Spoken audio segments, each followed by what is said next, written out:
Hello, and welcome to another episode of Winning Where It Matters. My name is Che Amoakon, and it's a pleasure to have you join me once again. In last week's episode, I talked about great things taking time and work to build. And I want to add to that, I want to build on that idea by saying that great teams take time and work to build. The reason being, if you're going to build anything great, there's a chance that you're not going to be able to do it by yourself. You're going to need a team. And great teams take time to build. And I want to slow it down for a bit for us to process the fact that great teams take time and work to build and share a few ideas, which I think could be helpful. Whether you're building a company, you're putting together a startup, whether you're managing an existing business, whether you lead a team within an organization to help drive what goals you have been entrusted with, whatever team you're going to put together to do great things, to build great things, will take time. And so, want to share a couple of thoughts. And as you build your team, as you build that dream team, as you build that great team, hopefully, these would help you do it well and also help minimize your frustrations and make the most of the opportunity. The first thing that I want to share with all of us when it comes to building great teams is hire smart. Hire smart. Now, I have had the opportunity to hire people um, over several months, and in a lot of my hiring, I rarely start out by posting the job on LinkedIn or job board. Reason being, when you do that, it usually brings in everybody and their friend who has an interest in the job but may not be qualified, and it creates a lot of time wasting, and you just have to sift through a whole lot and sometimes find nothing substantial in terms of the resumes that you receive. I find it that when I spend time, first of all, crafting the job description, putting a lot of thought into keeping it simple, concise, but clear, and then sharing it through professional networks. People I know, people who know other people who might have talent in their proximity, and sharing that job posting with them. Now, that may start off a little slowly because you're not going to get the flood of resumes, but that process has a way of screening, as a self-imposed screening process, because people are actually talking to people who may be right, and you're not just getting people who are just out there just looking for a job and just shoving their resume your way just because you posted a job posting. So I rarely do the job board thing. I try to find more strategic, direct, associations or groups or people who tend to have networks of talented people. And also looking in unusual places or unexpected places. So, for example, if I'm at a bank and the bank teller or the receptionist at the hotel demonstrates certain skills that I think, this is definitely very high level, and they definitely demonstrate high level of work ethic, character, and things like that. I pay attention to that, and sometimes it leads to a conversation that could become part of my pipeline. One thing that I learned from being around a lot of bankers, a lot of branch managers, and a lot of market directors was the idea of always be recruiting. Don't wait till you have a vacancy or you need to hire somebody before you put out a job post and try to find the best people. You want to always be recruiting, looking out for people with exceptional talent, people who demonstrate skills that you admire.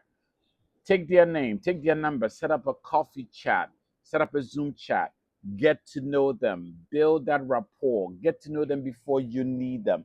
I think these are some ideas that I've found to be super helpful when it comes to hiring smart. I think when you're hiring smart, you want to hire for work ethic, and also hire for character. Those are things that are hard to teach people. Those are things that are hard to teach people. People doesn't don't have. good work ethic, you're going to struggle, you know, grooming them into being part of a winning team. And so, want to definitely encourage that, which is why I developed a candidate assessment tool, call it Midas, MIDAS, kind of like Midas Touch, right? And I it's an acronym I build out of motivation, integrity, discipline, analytical thinking, and self-awareness, right? Midas. And it's one of the ways that I screen for work ethic, screen for character, because people will not probably tell you who they really are, but there are ways to find out who people are. And so, if your hiring process has a way of screening for things like this, it helps you build a strong team and eventually a great team. So, the first point is for you to hire smart. And I shared a few points around that. The other thing to keep in mind when it comes to building great teams is that you're going to need to give people time. The people coming together are a collection of individuals. They're not a team. They're not a team just because you hired and put them together. You're going to need time. People are going to learn. People are going to have to learn to build trust. People are going to learn to find themselves in the team setup. I've heard it many times. I follow a lot of team sport, and there's sometimes where there's a team with a collection of stars, and they lose to the team of no names. And a lot of commentators usually say is that it's not a collection of stars that makes a winning team. It's a group of people who know each other, who understand each other, who work well together, that will become a winning team. And give yourself the grace that no top performing team started out as a top performing team right out of the gate. It takes time. It takes time, it takes training, it takes building the team up to where you need them to be. And for most people, it starts with the onboarding, being intentional with their first week. What are the things they're going to need to learn? What are the things they're going to need to do to get to those milestones that you need them to be? Having a plan for the first 30 days and being intentional about what check-ins are going to be there to make sure that they are learning, they're growing, and they're becoming the people that you want them to be. Now, the third thing I want to throw in there is the role feedback plays in building a winning team. Um, I have seen it many, many, many times that feedback makes all the difference. People need to hear when they're doing well. People also need to know for sure, if they're not meeting the moment, they are not hitting the milestones that they need to hit. And some of that feedback might happen in real time. Like, you got to tell them right there when they are not doing what they're supposed to do.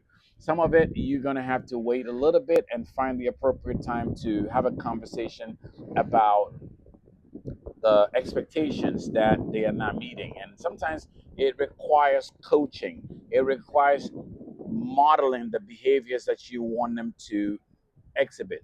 But that feedback is critical because a lot of learning happens through telling people, a lot of learning happens to asking people, what do they think, what are they experiencing, and how can they get some more help.